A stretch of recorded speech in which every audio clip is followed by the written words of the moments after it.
დილამშვიდობისა საქართველოს რუსთავის სტილის გადაცემა პირდაპირ ეთერში დაბრუნდა. დილამშვიდობის. როგორ უნდა დაიწყოს თავი მიგრანტმა იძულებითი შრომისგან, ძალადობისა თუ ტრაფიკინგისგან, საზღვარგარეთ რომელ სამუშაო ადგილებზე ექნებათ ქართველებს მეტი პრობლემები. მიგრაციის კვლევების შედეგებზე დღეს ჩვენ სტუდიაში ექსპერტები ია დადუნაშვილი და მარკ შულცი ისაუბრებენ. დილამშვიდობის, დიდი მადლობა რომ მიღებთ ჩვენს გადაცემაში მონაწილეობას. გალატანაია, დაახლოებით როგორია სტატისტიკა, რა პერიოდიდან იწყება მასიური გასვლა საქართველოსთან მიგრანტების? მიგრაცია ზოგადად ისეთი ფენომენია, რომ მისი დათვლა ძალიან რთულია. შესაბამისად, ზუსტ სტატისტიკაზე ჩვენ ვერ ვისაუბრებთ, მაგრამ ევროკავშირის მიერ დაფინანსებული პროექტის მიზნობრივი ინიციატივა საქართველოსთვის ფარგლებში ხდება ამ თემატიკაზე ინფორმირების გაკეთება მოსახლეობისა. შესაბამისად, შემიძლია გითხრათ, რომ მიუხედავად იმისა, რომ მიგრაცია გლობალური ფენომენია და მათ შორის საქართველოსთვისაც, უფრო მეტი და მასიური მიგრაცია ბუნებრივია დაიწყო საბჭოთა კავშირის დასლის შემდეგ.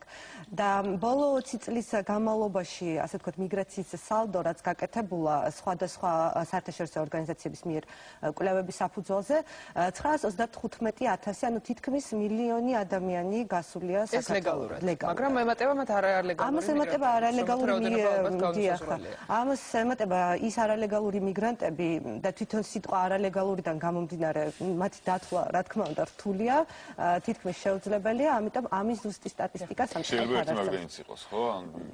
კი, რა თქმა უნდა. ბატონო მარკ, კი, ზუსტი ციფრები ძალიან ძნელია რომ ვთქვათ, მაგრამ წლების მიხედვით იმატებს თუ იკლებს იგივე ლეგალური თუ არალეგალური მიგრანტების რაოდენობა საქართველოში? სავარაუდოდ იცვლება ხოლმე ტენდენციები, ხან იმატება, ხან იკლებს. წლევანდელი წელი მაგალითად ჩვენ ვფიქრობთ, რომ ოქტომბრის მონაცემების ჩათვლით წლევანდელი ვითომ ჩანს რომ გაზრდილია კიდე თქვათ საზღვარგარეთ წასვლა. მაგალითად საქართველოს მოქალაქეთა რაოდენობა, რომელიც ითხოვს საზღვარგარეთ ევროკავშირში ძირითადად, ეგრეთ წოდებული პოლიტიკური თავშესაფარი. გაიზარდა წელს საკმაოდ. არ ვიცით მე რა მოხდება, იცის ხოლმე თქვათ საარჩევნო წლებში იცის ხოლმე ეგეთი მოვლენები და რაც წყნარდება. რო ვთქვათ, ანუ თუ არის ესეთი სტატისტიკა, იგივე ლეგალური თუ არალეგალური მიგრანტები, რომელი ქვეყნებისკენ უფრო მეტია? რა არის ესე ვთქვათ პოპულარული ქვეყნები საქართველოს? სხვადასხვა კვლევების მიხედვით და ალბათ ბუნებრივიც არის ჩვენი მეზობელი ქვეყნები ჩვენთვის, რა თქმა უნდა, უფრო ხშირად ხდება დანიშნულების ქვეყანად. ანუ ეს არის თურქეთი, ეს არის საბერძნეთი, ისტორიიდან გამომდინარე რუსეთის ფედერაცია. ამბოლო დროს იმატა არალეგალურმა მიგრაციამ და მათ შორის ასე ვთქვათ, იქიდან გამომდინარე რისკებმა არაბეთის გაერთიანებულ ემირატებში. ბუნებრივია, რომ შენგენის ქვეყნები, ევროკავშირის ქვეყნები ძალიან სასურველი მიმართულების ქვეყნებია. თუმცა მათ რა თქმა უნდა, ბუნებრივია, ვინაიდან სავიზო რეჟიმთან არის ეს დაკავშირებული ერთის მხრივ და სამუშაოს პოლონასთან მეორეს მხრივ, მაგრამ მაინც ბატონო მარკ, რაც შეეხება ანუ უშუალო პრობლემებს, რაც ექნებათ მიგრანტებს, რა პრობლემებია ეს, ანუ რისთვის უნდა იყვნენ ისინი მზად, როდესაც გადიან ქვეყნიდან? ჯერჯერო სანამ მიდიან, მეგონი ძალიან მნიშვნელოვანია, რომ მიიღონ შესაბამისი ობიექტური ინფორმაცია, მაგალითად იმ ვებგვერდზე, რაც მითითებული არის ეკრანზე. იქ წერია საკმაოდ ბევრი ინფორმაცია და ასე ვთქვათ, ხერხი, რომლის მიხედვით უფრო დაცული წავა ადამიანის საზღვარგარეთ. პრობლემები შეიძლება იყოს, რომ იქ საზღვარგარეთ ვერ იპოვის სამუშაო, ან სამუშაოს ასე ვთქვათ, ანაზღაურება არის ძალიან დაბალი, შეიძლება ახმოსდეს ნაკლებად ქეთისმის დამსაქმებლის ხელში, შეიძლება მოხდეს მისი დაკავება, შემდგომ გაძევება, ეგრეთ წოდებული დეპორტი უკან საქართველოში და ფაქტურად წაგებული აქვს არა მარტო თავის ასე ვთქვათ ილუზიები, არამედაც ფინანსურად ალბათ სარალში იქნება. და არსებობს ამის ქვეყნები, რომლებიც თქვათ აი მიგრანტებისთვის საკმაოდ აი არალეგალურზე მაგ ისევ საუბარი, არასასურველად საშიშად ითვლება, თქვათ აი მეტია რისკი რომ დამსაქმებობა ამ მოატყვილოს. ზოგადად შეიძლება ითქვათ, სადაც მაგალითად დამსაქმებლებს კონტროლი არ მიმდინარეობს, არ ხორციელდება თუნდაც შრომის ინსპექციის სახით ან სხვა ნაირი, მაგალითად ევროკავშირში ნაკლებად საშიში ითვლება ჩემი აზრით, იმიტომ თვითონ დამსაქმებელს ნაკლებად შეუძლია აიხვანოს არალეგალური მიგრანტები, იმიტომ სასტიკად ისჯება და მოკლედ რა, ბევრი პრობლემების წინაშე დადგება. თუ შეგვიძლია მე კონკრეტული რჩევა მივცეთ, ბოდიში გაგაწყვეტნეთ, აი რომელ სამუშაო ადგილებზე, რა ტიპის სამუშაო ადგილებზე არის უფრო მეტი საფრთხე? რა თქვათ იგივე ძალადობის სხვებიდან? ეს არის ალბათ თვითონ ოჯახში მუშაობა, როცა ვინმე ასე ვთქვათ ზრუნავს მოხუცებზე ან ბავშვებზე. ასევე ვითხოვდი შორიულ რაიონებში სოფლის მეურნეობის სექტორში მუშაობა, სადაც ასე ვთქვათ, თუნდაც პოლიციის გავლენი ნაკლებად ითვლება და პატარა ასე ვთქვათ ფაბრიკებში და მსგავსი ადგილებში.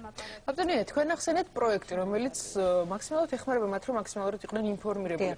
რამდენად ხელმისაწვდომია ეს პროექტი? რამდენად არიან თვითონ ჩართულები, რომ თავი დაიზღვიან, რაღაცა მეტი ინფორმაცია მიიღონ და უფრო გაფრთხილებულები წავიდნენ? მე როგორც ამ პროექტის კონსულტანტმა შემიძლია დავამატო და გიპასუხოთ ამ შეკითხვაზე, რომ პროექტის ფარგლებში განხორციელებული ღონისძიებები, საინფორმაციო შეხვედრები, სხვადასხვა ტრეინინგები, მსგავსი ასე ვთქვათ მედია საშუალებებით გასული გადაცემები ეხმარება პოტენციურ მიგრანტებს და შემდგარ მიგრანტებსაც, რაც შეიძლება მეტი ინფორმაცია გაიგონ ზოგადად მიგრაციაზე, ლეგალურზე თუ არალეგალურზე, მასთან დაკავშირებულ რისკებზე.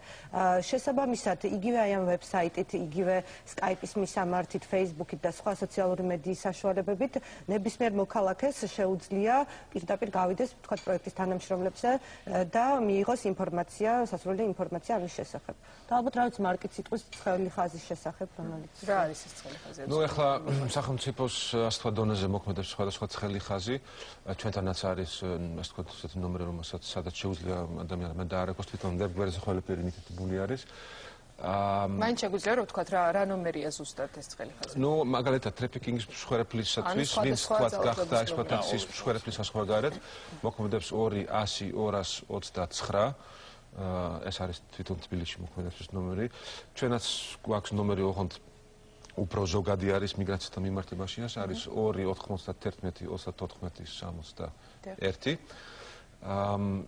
სადაც ასე ვთქვათ ადამიანს შეუძლია დაარეკო ნებისმიერი ინფორმაციის მისაღებად. თუ შემოდის ეს რჩევილები, ანუ როდესაც რაღაცა პრობლემა იქ ექნებათ, რამდენად ღიად საუბრობენ ამაზე და რამდენად აფიქსირებენ თავად პრობლემებს? ნაკლებად.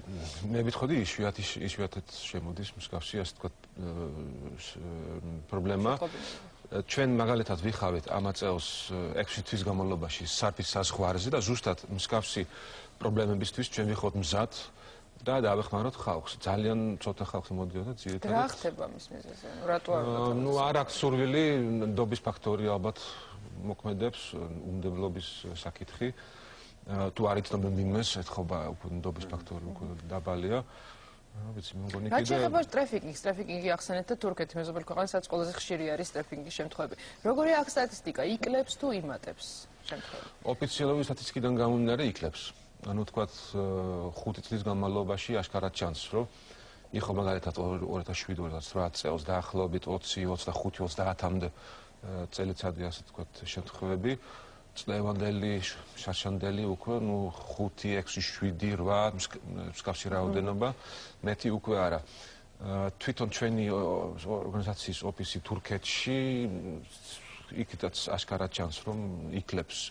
შეიძლება თვითონ მოვლენა არ თქვათ არ შემცირდეს, მაგრამ ხალხი არ მოდის, თქვათ ღიად ამაზე არ საუბრობს და არ ითხოვს თქვათ დახმარება. ალბათ რაც უფრო მეტი იქნება კონტროლი და ანუ მიზეზიც სწორედ ის რომ მცირდება, ალბათ ის არის რომ მეტი ჩართულობაა სახელმწიფოს მხრიდან. უფრო არის ალბათ შიში იგივე იმ ადამიანების დამკვეთებისგან რომ ნაკლებად გაუწიონ ექსპლუატაცია ცუდი თავის დაქირავებულ ადამიანებს. გაბატონია, თუ არის იმის სტატისტიკა, რამდენად ბრუნდებიან საქართველოში? გასაგებია რომ გადიან იმისთვის, რომ რაღაც შემოსავლის წყარო იშოვენ. დაბრუნების შემთხვევაში რაღაცა პერიოდის შემდეგ. ნუ შესაბამისად, რა თქმა უნდა, სახელმწიფო სტატისტიკა შემოსული ჩვენი უკან შემოსული მოქალაქეების არის, ეს არის საზღვრის სტატისტიკა. ამ წუთას ზუსტ ციფრს მე ვერ დაგისახელებთ, მაგრამ იმის გარკვევა თუ რა სახის სიტუაციიდან დაბრუნდნენ ეს ხალხი, იყვნენ თუ არა, ვთქვათ, არალეგალური მიგრაციის მსხვერპლი ან ტრაფიკინგის მსხვერპლი, თუ მათ თვით იდენტიფიცირება არ გააკეთეს, არ მიმართეს იგივე სახელმწიფო ფონდს ან სამართალდამცავ ორგანოებს, ძალიან რთულია ამის გარკვევა, თუ ვთქვათ, რა სახის დაბრუნებული მიგრანტები არიან. ძალიან დიდი მადლობა იმისთვის, რომ მიიღეთ ჩვენს გადაცემაში მონაწილეობა. ჩვენ ერთ შეგვიძლია ურჩიოთ, რომ ყოველთვის, როდესაც გადაწყვეტენ წავიდნენ, ბევრი ინფორმაცია მიიღონ, რომ თვითონვე იყვნენ დაცულები. და დაგემშვიდობებით, საუკეთესო. არალეგალად ყოფნა უკვე ცოტა ისეთია.